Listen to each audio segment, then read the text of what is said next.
Alors Jean-Claude, du coup, comment est-ce que tu as rencontré l'association Donner la main?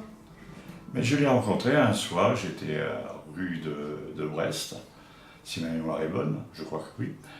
Et j'ai rencontré monsieur Jean-Marc qui passait avec toute une équipe, avec plein de sacs, plein de couvertures, plein de trucs. Et puis ils m'ont interpellé, ils sont venus me voir, puis voilà. Ben, moi, j'ai pas évolué, c'est plutôt qu'on va dire, une rencontre entre l'association qui a été Jean-Marc, qui s'en est occupé, qui est directeur de cet organisme. Il faut être très courageux pour faire ça parce que c'est pas évident. Et puis d'aller au-devant des gens comme moi qui étaient sur le trottoir, qui avaient froid, on va dire froid et faim, ça ferait un petit peu remarque, comment on va dire, pas romano, non, mais disons que oui, on avait froid et faim parce qu'on a eu un hiver très dur.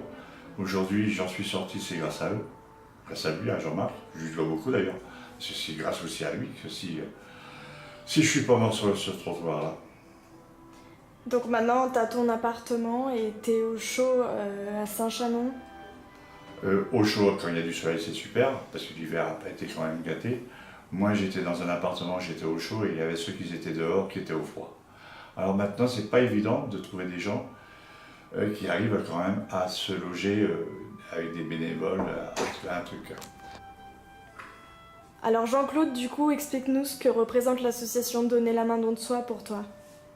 Pour moi, c'est une association qui sont tous volontaires, mais ils ont une force de caractère parce que quand il pleut, quand il verse, quand il fait froid, ils sont toujours là dehors et à nous apporter le bon-être, le bien-être. Et le bien-être, ils l'ont apporté vers moi parce que moi, j'ai trouvé un appartement. Non, c'est eux qui ont trouvé l'appartement. Et avec un propriétaire aussi qui m'a fait vachement confiance. Et quand je regarde Jean-Marc, qui est toujours pour moi maintenant devenu un ami, j'aurais pas cru qu'à cette époque-là, dans la vie qu'on mène sur le trottoir et que c'est très dur à vivre, parce que c'est un trottoir, mais c'est plus une jungle qu'un trottoir. Et la misère, elle est autre qu'on puisse imaginer. Maintenant, ces gens-là, ils ont réussi à me trouver, à me sortir de là. Maintenant, j'ai tout. J'ai tout. Oui, j'ai tout. Ça me fait un paradis. J'ai un soleil. Le soleil, c'est mon appartement. Et puis, quand je pense à ces gens qui sont aussi morts aussi sur le trottoir, parce qu'il y en a eu encore cet hiver, il y en a qui sont morts sur les porches d'église. Ça, c'est chagrinant, c'est chiant, c'est mourir comme un chien dehors. Et puis ces gens-là, s'ils avaient pu, ils auraient pu le sauver. Je n'ai pas compris pourquoi l'Église ne l'a pas sauvé, mais bon.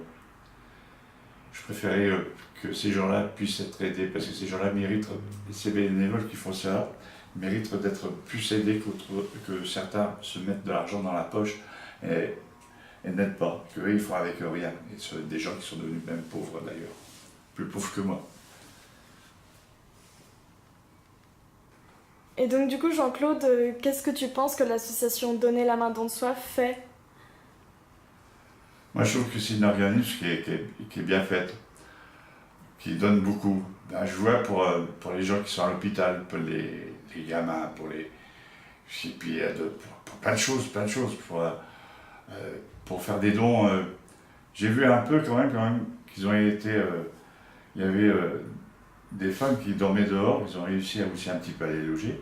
Je crois que ça doit être ça, si ma mémoire est bonne. Il y avait des chanteuses aussi, parce qu'il ne faut pas oublier qu'il y a des gens qui savent très bien chanter, qui sont sur le trottoir, ils sont dans le besoin. Voilà, ils sont aussi pour nous apporter du bien-être, de tout ce que, en fin de compte, dans une société, on a besoin, et qu'on ne trouve pas sur le trottoir. Ils ont apporté plein de choses, puis de l'amour aussi, ça part. Puis ça écouter, ça c'est super. Alors tu parlais de l'hôpital, tu pensais à quoi précisément? Pour l'hôpital, c'est encore particulier, comme j'ai appris avec Jean-Marc, d'un enfant qui avait été hospitalisé, ils ont réussi, sans baisser les bras, à avoir ce qu'ils voulaient. Ça c'est super parce qu'ils ne baissent jamais les bras, ils vont jusqu'au bout. Et l'enfant est sauvé. Ça c'est formidable. Et du coup, si tu devais donner un slogan pour l'association? La sensation de donner la main, un don de soi, moi je trouve ça Saint-Soleil, c'est formidable, mais on n'est pas assez nombreux. Dommage. Dommage que les gens ne peuvent pas nous rejoindre. Ils peuvent pas, si ils peuvent, avec un petit coup de téléphone, un coup de temps en temps le soir, ou le midi, ou la journée qu'on fait, ça serait super. Donc on les encourage à venir nous rejoindre. Ah oui, surtout venez, donnez la main dans notre soi. C'est dur, hein? Allez, j'ai beaucoup d'émotions à retrouver mon ami Jean-Claude. On s'est connus sur le trottoir, tous les deux, hein. En maraude, si vous en souvenez, c'était le 6 décembre. C'était vers la rue de Brest à Lyon. On était là pour soutenir ceux qui étaient victimes du froid et de la grande précarité, et puis on se rencontre. Le 6 décembre, on lance tous les deux un appel à M. Macron, président de la République, et le 8 décembre, grâce à une famille d'accueil à Saint-Chamond, tu arrives au chaud, on te met au chaud, et 3 semaines plus tard, tu as tacté ton appartement à Saint-Chamond. Et aujourd'hui, si vous voyez le décor qui est un peu autour de nous, tu es à l'hôpital, et c'était important pour nous de communiquer avec ceux qui nous ont suivis tout au long de l'hiver, pour savoir qu'est-ce qui t'arrive, Jean-Claude. Voilà, c'est tout simple, une plaie au pied.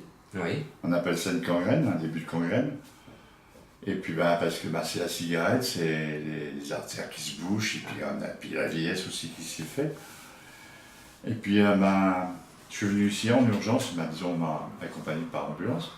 Et puis maintenant on m'a sauvé le pied, parce que des médecins vachement formidables. Et tu es à Saint-Étienne. Je suis à Saint-Étienne, exactement. Je préférais que tu viennes me voir chez moi, ça serait beaucoup mieux. Et après, bien sûr, je viens à Saint-Chamond. Voilà. Mais on te suit, on t'aime beaucoup. Voilà. Merci. Merci. Un warrior. Un warrior.